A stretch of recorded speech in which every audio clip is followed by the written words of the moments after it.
Julien, comment ça va? Eh ben écoute, ça va très bien, ça me fait plaisir de te voir. Hein. T'as Bon, passé bon une bonne week-end? semaine? Ouais, oui, grave, Bon, ouais, grave. bon, top, top. Oh. Ben écoute, bonne semaine, ouais. On s'est un petit peu ennuyé quand même sur les marchés. Ouais, bah c'est toujours un petit peu la même chose en fait. Hein. Ouais, On remarque que c'est toujours des espèces de ouais, range, c'est vrai, etc. Donc ça monte pas de manière exponentielle, c'est normal. C'est normal. Bon, du coup, pour cette semaine, on va vous refaire un petit récap Ouais, de ce tout qui à s'est fait. passé, les grosses actus. Il ne s'est pas passé énorme. On va vous parler vite fait de Link. On va aussi vous refaire une analyse Bitcoin, vite fait Ether, parce qu'ils sont hyper corrélés. Ouais, tout à fait. Le sujet de la semaine, Ça, c'est hyper intéressant. important. Très Hyper important. intéressant. Comment trader une news, notamment la Fed. celle de la Fed, où beaucoup, je pense, y ont perdu des sous. On vous expliquera. C'est assez simple en fait. Il faut juste savoir lire les pièges. Exactement. Ouais. Une météo et si on a le temps, Une petite pépite de côté, voilà, une petite chose, un petit focus. Exactement. On va dire. Ouais. Donc on attaque tout de suite le récap de la semaine. Alors cette semaine, bah, c'est du vert hein, quand même. C'est du vert, QNT, Yobi Token, Oui. MKR, qu'on vous avait cité. Hein, MKR, on vous en avait parlé. On vous en avait parlé. Casper aussi, ça avait déjà commencé à pump. Bon, là, on n'en a pas reparlé. Yobi a été racheté par un groupe chinois. Apparemment, il voudrait revenir en Chine. Donc, on garde ça à l'œil. On vous en parle plus tard. Mais maintenant, il est un peu to the moon, le token. Tout à fait. Mais sinon, on observe à peu près entre 2-4% à peu près d'augmentation. C'est ça. C'est pas négligeable, c'est pas fou. C'est pas fou, mais c'est toujours bon à prendre. Exactement. Ensuite, dans les news, là, cette semaine, on a vu Mango. Alors, Mango, c'est un gros hack qu'il y a eu. On est dans le hack October. Le hack October, j'arriverai jamais à le dire. Bah hein. ouais, non, mais c'est pénible. Ben non, c'est pénible parce que voilà, c'est le mois du hack. Ouais, le mois prochain, ça sera Movember. Hein. Oui, ils nous saoulent. Bon, bref, ils se sont fait hacker parce que c'est le mois où les hackers sont le plus actifs. Alors là, c'est génial parce qu'apparemment, ils ont négocié avec le hacker de rendre une partie de ceux qu'il a hacké si la communauté ne portait pas plainte. Et bien, apparemment, ils seraient d'accord. Donc, le mec, c'est bien. Il garde 47 millions. Les hackers blancs, on va dire, avec de l'éthique. Et il rend 67 millions. Et lui, il dit, mais c'était pas du hack, c'est moi qui étais très performant. Pour trouver la faille. Bon. Oui, on dit toujours la même chose quand on prend. Ce qui est marrant aussi, on vous en a parlé la semaine dernière, Binance met en place un fonds de 500 millions pour aider les mineurs qui étaient en grosse difficulté, comme on vous l'avait fait le petit focus de la semaine dernière. Tout à fait. Bon, c'est pas gratuit, hein, ils prêtent à l'année entre 5 et 10% aux mineurs. Donc ils sont contents. Et puis surtout, c'est que Binance, eux, ils ont intérêt à ce que les fermes qui possèdent encore du Bitcoin ne les lâchent pas sur le marché pour éviter de refaire trop plonger le marché. Binance a quand même des centaines de milliers de Bitcoin, donc il ne faut pas perdre ça de vue. Et 500 millions à 10%, ça lui fait quand même un petit 50 millions à l'année, rien que sur ce billet. Tout à fait. Mais c'est vrai que c'est bien. Mais c'est quand même bien. Ça soutient l'économie. L'intention est noble. Sur The Block, cette semaine, alors il y a vite fait. Ouais, la petite Digital Summit à Londres. Ouais, pour ceux qui y vont, en général, c'est assez sympa. Il n'y aura pas trop, de grosses news par rapport à cela. Qu'est-ce qu'il nous titre? Il nous titre encore ce October. Bon, allez, voilà. Voilà, rien de plus, en gros. Rien de plus. On va vous parler du coup très rapidement de Link. Link, bon, si vous voulez plus de détails, on a fait une vidéo un petit peu plus longue sur Link la semaine dernière. On vous la mettra en lien en dessous de la vidéo. D'ailleurs, n'oubliez pas, likez, abonnez-vous. Voilà, nous ne sommes pas conseillers financiers malgré tout, malgré qu'on soit potes, etc. Voilà, toujours. Et ça nous aide, donc soyez sympas. Exactement, un petit pouce bleu. Gratos. Merci pour tout ça. Donc Link, bon, il est toujours dans une zone assez difficile sur les 26,50, bien au-dessus de sa RLZ.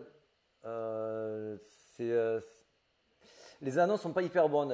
Là, les Terra rebelles qui ont fait voter la tax burn, cette nuit, veulent faire passer la nouvelle taxe à 0,2 au lieu de 1,2. Parce qu'ils estiment que ça freine trop les marchés et les projets à venir sur la chaîne Terra. Donc du coup, ils réfléchissent à tout ça. Donc ça va faire un frein sur le burn. mais ça ferait prendre de la valeur au jeton. Donc ils sont en train de faire des calculs scientifiques pour voir comment ça se passe. Bon, sinon, la supply, bon, ben, on est à 22 milliards de jetons à brûler. Bon, il en manque, il faut 6 000 milliards hein, pour que ça revienne. On voit que ça burn toujours. L'USDC, c'est bien plus intéressant. L'USDC est en plein burn. Donc, il faut savoir que plus l'USDC sera burné et plus le Lunk mathématiquement le sera aussi. Et le stacking qui repart à la hausse, malgré qu'il y ait eu une petite baisse. Là, on est au-dessus des 10% de stacking, c'est très bien. Donc, pour Lunk, ça reste globalement positif. Il y a beaucoup d'activités. À voir quand même. Tu en as un petit peu dans ton portefeuille? J'en ai un petit peu, je les conserve sagement. Il n'y a pas de quoi s'exciter, il n'y a pas de quoi faire des vidéos toutes les journées dessus. Restez tranquille sur Lunk. Et on va attaquer directement ensuite. Eh ben, on y va sur l'analyse technique, fondamentale. Qu'est-ce qui nous fait notre petit Bitcoin cette semaine? Le petit Bitcoin, qui continue à frapper, il remonte, il baisse, il remonte. Et dans son petit range. Là, au moment où on vous parle, c'est lundi après-midi. Il est 15h44, donc les marchés sont ouverts américains. On est en train de casser vers le haut le fameux triangle que je vous avais tracé la semaine dernière. Donc c'est très bon signe. Il faut faire extrêmement attention. Surtout que ça compresse de plus en plus. On arrive à la fin du triangle. Exactement. Donc, regardez, ici, on avait déjà cassé il y a quelques jours de Il réintègre. On l'a réintégré automatiquement.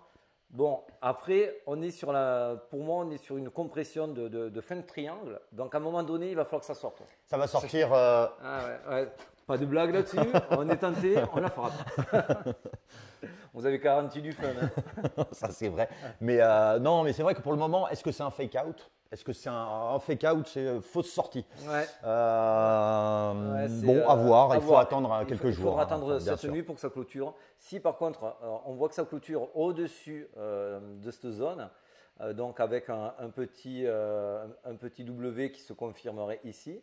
Derrière la trendline. Derrière la trendline, là, ça sera très bon signe. On pourra commencer à revoir une tendance avec une météo plutôt boule que beurre. Et ça, c'est vrai que c'est très, on va dire, court-termiste. Mais après, pour ceux qui regardent les grosses unités de temps, on va tous avoir les yeux sur la clôture mensuelle. Complètement. Qui va être révélatrice de beaucoup de choses. Bon, pour le moment, tous les cas de figure, aujourd'hui, tant qu'on ne casse pas notre belle box ici violette, avec son up à 20 500, on ne pourra jamais reparler d'un bull market. Ouais. On est quand même sur une grosse phase de range avec des envies de partir vers le nord, certes comme maintenant, mais soyons prudents, on l'a vu plein de fois. Et ça a souvent été dans le sens que ça s'est fini. Là, vous le voyez sur une. Ether, pareil, hein, lui aussi, il veut percer. Il profite, il est corrélé, donc on va passer vite. Là, on est sur une unité 4 heures, on voit très bien qu'il casse sa zone. Il est dans notre boîte violette. Hein, donc, il est sur la résistance. Il est sur la résistance. Est-ce que ça va devenir support? C'est ce que tout le monde espère. On verra bien. Support, ça veut dire que ça devient à nouveau plus bas. Exactement. Sur la trendline. Au niveau il y a une faible volate encore, donc, et les volumes, la pression acheteuse et vendeuse qui augmente. Donc, c'est signe qu'il va y avoir de plus en plus de volatilité. Soyez prudents, ne vous exposez pas trop. Si vous avez fait des paris à la hausse ou à la baisse, donc des longs ou des shorts, faites attention à vos stop loss. Ça risque à bouger fort. On vous en avait parlé. Surtout dans ces périodes-là, dans des périodes d'incertitude, dans des périodes où la Fed augmente ses taux, etc. C'est vrai qu'il faut être très, très minutieux. Alors, pourquoi pas faire des petites variations, etc. sur du court terme, mais il ne faut pas s'aventurer sur des choses trop, trop dangereuses, loin de là.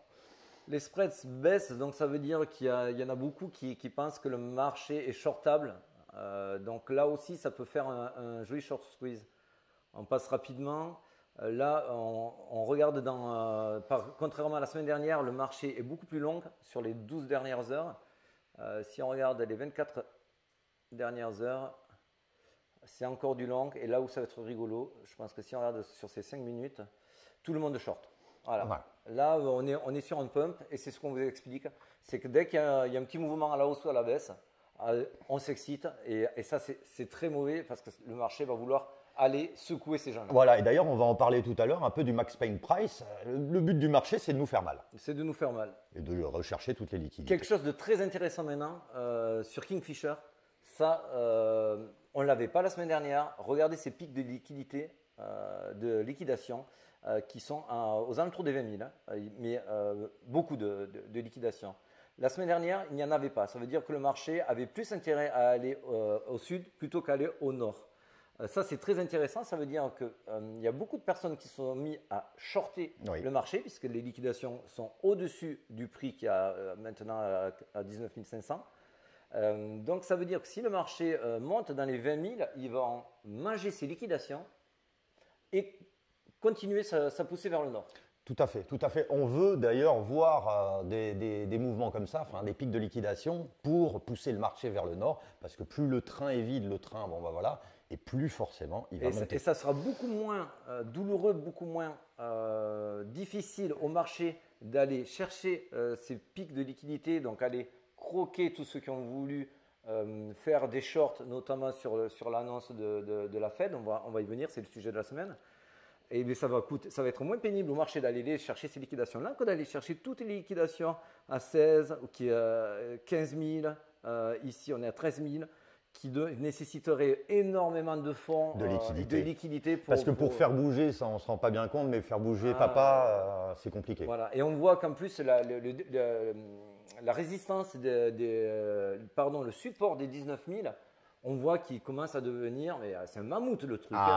Et c'est vrai que voilà, tu ne bouges pas. Même une annonce de la Fed, ça réintègre très vite, c'est racheté massivement. Ouais. Donc il y en a beaucoup qui défendent leur position de manière sauvage. Un autre petit indice qui nous laisse penser qu'on est sur un bottom, tu vas nous en parler après. Oui, tout à fait, mais ça c'est très intéressant. Donc là, à la fin du mois, on a des… alors, pour vulgariser, que tout le monde comprenne, grosso modo, beaucoup de personnes font des paris en se disant, tiens, à la fin du mois, je te parie que le cours du Bitcoin sera tant.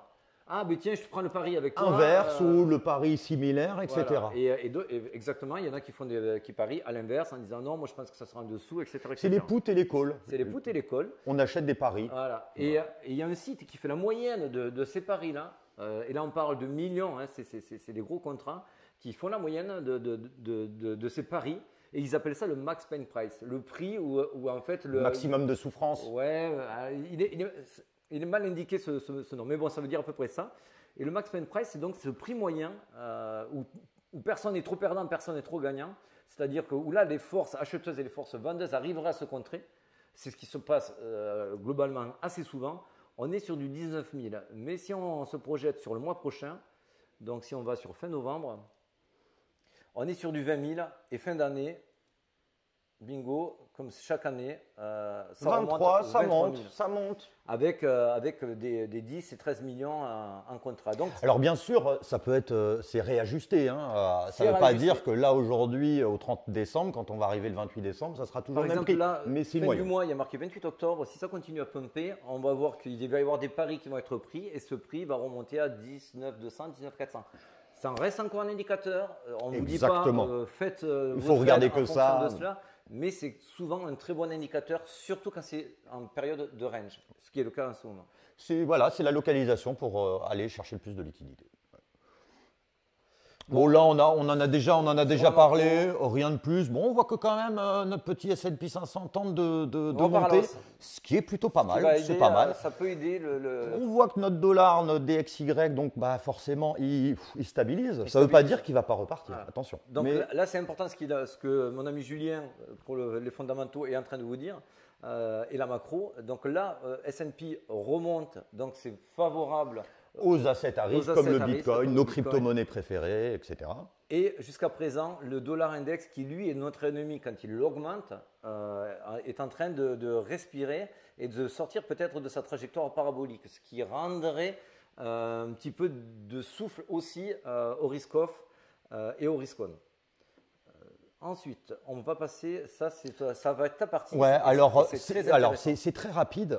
C'était juste pour mettre pouvoir expliquer les différents bear markets. Tout le monde en parle, etc. on voit que les bear markets de 2014, 2015, etc. se situaient à 40-41% de profits non réalisés de tous les holders. Donc ça veut dire que grosso modo, plus on a des pics baissiers, plus on arrive au plus bas. Ouais, Ce qu'on remarque, c'est que on voit qu'on a 40-41% en 2014, 41, 42, etc. Covid, 47, et là on est à 50-52. Sauf que là-dedans, on n'a pas pris en compte tous les gens qui ont des wallets depuis plus de 7 ans et qui ne les utilisent pas. Ça veut dire que potentiellement, ils sont perdus. Bien sûr. Il va falloir potentiellement. Donc, ce que ça veut dire, pour faire court, on n'est pas loin du bottom. Ça ne veut pas dire que ça ne peut pas encore chuter. C'est cette box verte qu'il faut regarder. Cette box verte, à chaque fois qu'on tape dans les bas, ici, ça a imprimé le bottom, on est reparti. Et là, la courbe orange, c'est la courbe noire, c'est les prix du Bitcoin. Bitcoin. Et là, c'est les holders en jaune en profit. Exactement. Donc, quand on touche rouge, tout le monde est en profit quasiment. Et quand on touche le vert, très peu de personnes est en profit. Et c'est là où les tendances s'inversent. Voilà. Donc, c'est pour ça, c'était pour aussi rassurer, non pas qu'on sache l'avenir, mais c'est de mettre encore une petite pierre à l'édifice. Voilà. Comme on disait la semaine dernière, si ce n'est pas le bottom, ça y ressemble. Et on n'y est pas trop loin. Exactement, on n'y est pas trop loin. Même Glassnode qui est… Alors, les annonces, en fait, les amis, il n'y a pas grand-chose à dire sur les prochains jours. Il n'y a que 2 événements qui nous semblent pertinents. C'est-à-dire le FOMC le 2 novembre, ouais, le 2 novembre donc c'est-à-dire les taux d'intérêt. Est-ce qu'ils vont rehausser les taux? On est à 3,25. Le marché, il pense à 96%. On tape 0,75. On en parlera le temps voulu. Et derrière, on a le 10. Et le 10, c'est le fameux CPI, donc les prix à l'inflation. Enfin, le core prix. CPI, pour ceux qui veulent le détail, mais on va pas. On en reviendra de toute façon. Donc voilà, ça c'est vraiment les dates clés. Donc pour le moment, toutes les annonces vont pas impacter les marchés. Le marché, lui, va regarder potentiellement ces deux indicateurs. Voilà. Ça nous amène en plus directement au sujet de la semaine. Le sujet de la semaine, c'est justement est-ce qu'il faut trader et comment trader une news telle que celle de la Fed. C'est toujours difficile, on va dire. C'est jamais simple. Mais par contre, il y a des choses à savoir et il y en a beaucoup encore qui se font avoir. Alors, on va vous donner deux, trois petits exemples et vite fait les erreurs à ne pas commettre. Là, par exemple, c'est tout simple. On vous a mis sur la graphique de gauche l'annonce de la Fed le mois dernier, donc le 12 septembre, à 14h30, c'était la même heure, et celui du 13, donc semaine dernière, jeudi dernier. Notez à chaque fois, c'est la même histoire, à part que là, c'est inversé. Pour l'heure, en fait. On vous a fait croire à un pump. Parce que la Fed laissait sous-entendre, et surtout les prévisions laissaient sous-entendre que les données seraient bonnes. Donc, qu'est-ce qui s'est passé? Les whales ont dit, les gens ont envie de croire à des nouvelles positives. Voilà, on va leur faire croire. On va leur faire croire. Donc, ils ont racheté. À 14h30, l'annonce tombe. Bof. Pas forcément dégueu, hein. Non. Mais bof. Et bien là, ça a chuté. Ils vous ont racheté toutes les liquidités là-haut. Et ils ont fait dumper le prix. Qu'est-ce qui s'est passé le mois d'après? Rappelez-vous, c'était semaine dernière, tout le monde disait waouh. Là aussi, les données sont pas. Là, c'était pessimiste. C'est vraiment pas bon. C'était pessimiste. Donc, du coup, ils ont dit bon, on va leur faire croire que ça va être pessimiste. Donc, on va vendre les heures auparavant. Là, on est sur le time, les unités de temps, c'est du 1 heure l'un et l'autre. Parce que c'est vraiment très intéressant de le timer. Oui. Parce que ça se joue dans la journée d'avant. Ouais. Et on voit que là, comme les nouvelles n'étaient pas optimistes, mais pessimistes pour les annonces de la Fed, on voit qu'ils ont fait tendre le marché à la baisse en disant « Oh là là, ça y est, ils ont les Waze vont avoir des news, ils commencent à pricer, donc ça chute. » Et là, il y a eu un gros FOMO sur le short.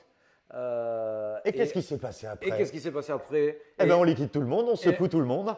Et rappelle-toi, je t'appelle à 1 heure après, donc on était vraiment en bas du pic et je te dis, ils vont refaire la même histoire, ça va repartir à la hausse. Qu'est-ce qui s'est passé?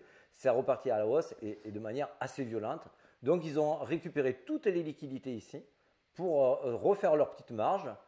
Et c'est à peu près une histoire qui se répète sans cesse. À chaque fois qu'il y a une pattern, soyez prudents parce que les whales lisent la pattern comme vous et moi. Exactement. Et si à ce moment-là, il y a des liquidités à aller chercher, qui voient qu'avec les market makers et les hedge funds, ils peuvent aller chercher ces targets sans que ça leur coûte trop, ils iront.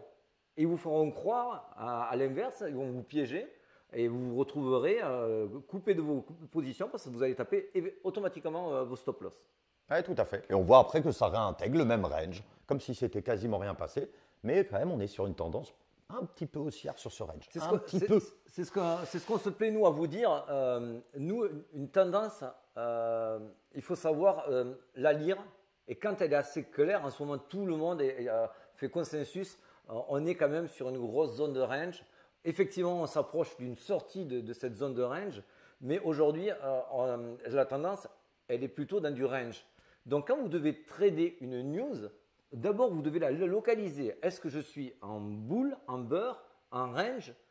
Là, on parle sur des unités de temps entre 4 heures et daily. Parce que quand vous tradez une news, vous ne la tradez pas à la semaine, puisque une news chasse l'autre d'une semaine sur une autre. Donc, quand vous tradez cette news, localisez-la. On est, sur du range. Donc, attendez-vous à ce que la news fasse un effet vers le nord ou vers le sud, mais que ça réintègre son range. Donc, ne faites pas des paris avec des stop-loss qui sont entre ou hors de ce range. Et en plus, on pourrait dire aussi qu'il faut anticiper, mais quelque part aussi, c'est pas vite sortir. Mais là, on n'est pas sur de grandes unités de temps. On est dans un range.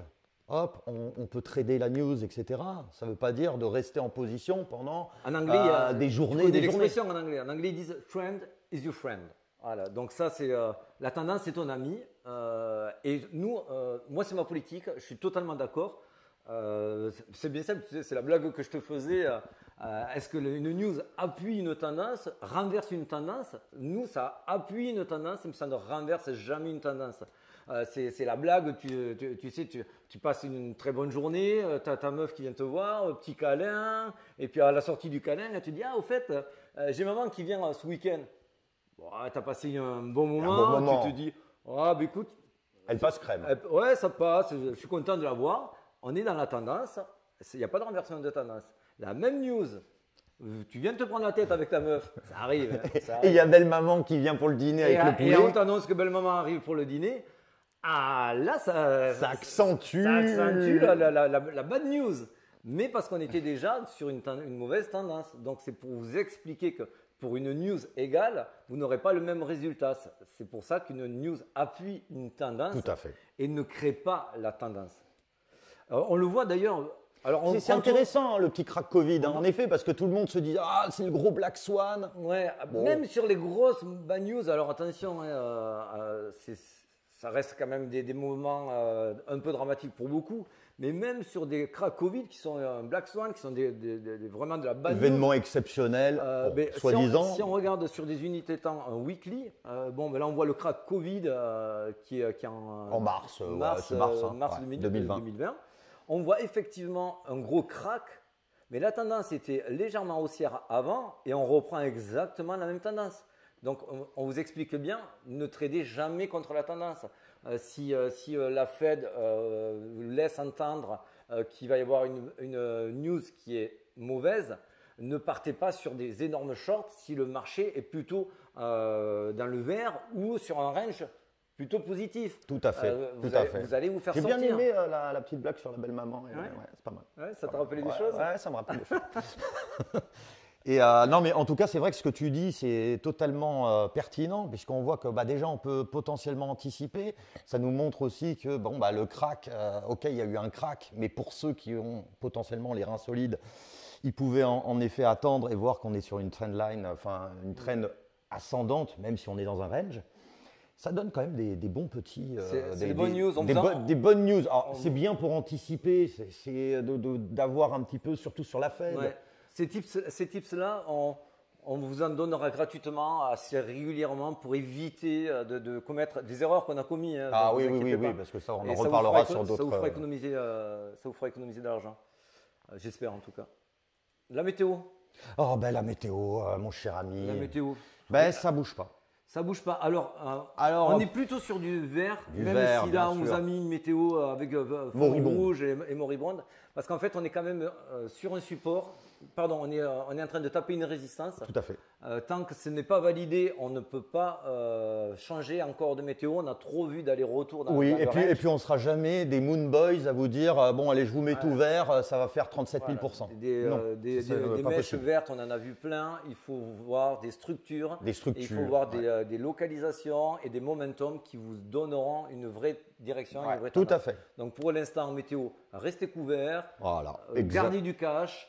Ah oui, gardez du cash. On vous Et- dira rapidement ce que vous devez faire si le marché se retourne, s'il se retourne Et pas. puis une petite dernière chose, on voit que même sur les bear markets de toutes les autres sessions, on voit qu'il y a quand même quelques jours, on n'est pas pressé. Hein. Tout à fait. C'est-à-dire que ça ne va pas demain, en gros, on ne sera pas à 70 000 €. Voilà. On vous parle vite fait de la pépite. Oui. Bon, celle-là, vous la connaissez tous, hein, je On pense. la connaît tous. On la connaît tous. On la connaît tous. Là, on parle de Matic. Matic Polygon. C'est la chaîne Polygon. Alors, c'est vite fait que c'est créé par 3 Indiens, un Serbe. Bon, on ne sait pas où c'est perdu là, le Serbe. Mais bon, c'est comme ça. Mais c'est un projet vraiment puissant, ça c'est vrai, ça fait longtemps. Bon, c'est vrai que la localisation, on peut regarder qu'on est quand même en sortie de RLZ, de la zone d'achat top. C'est très sympa parce qu'on est encore dans la zone de rachat de professionnels, ce qu'on appelle la RLZ. Et là, on peut voir qu'on a une petite sortie de bull flag qui est en train d'être cassée. Si le Bitcoin confirme également sa sortie, ça fera vraiment un bel effet sur Matic. Matic, c'est vraiment sur les fondamentaux, c'est aussi un très beau projet. C'est un très bon projet, il y a du volume. 300, 400 développeurs. Ouais, non, 75% vraiment. des projets sortent sur Polygon. C'est pas vraiment, en plus, c'est pas vraiment le chouchou que j'attends, mais c'est un très bon projet, il faut le dire. C'est un très bon projet. C'est un très très bon Il projet. déleste Ether, c'est quand même le meilleur ami de l'Ether. Il est sur le layer 2 de l'Ether, donc ça le déleste. Avec des transactions plus rapides et moins coûteuses. Et aujourd'hui, bon, on voit qu'il y a de l'activité sur les. Je le trouve un petit peu haut, pour moi. Il est un petit peu haut. Bon, il est mais encore voilà. achetable. Il est encore achetable, mais un petit peu haut. Voilà. Et on va s'arrêter là pour cette semaine. Ouais. C'est dommage de vous quitter. Hein. On toujours se bien. régale et j'espère On que se vous régale. régalez Vous aussi. imaginez même pas. Ouais. On vous dit à la semaine prochaine. Allez, à la semaine prochaine, les amis. Je vais te raconter une petite blague. Alors, Et si la belle-mère Non, c'est Elon Musk. Il sort avec ses 2 bitcoins, un dans la poche gauche, un dans la poche droite. Il marche dans la rue. Tu sais sur qui il tombe? Sur une Doge.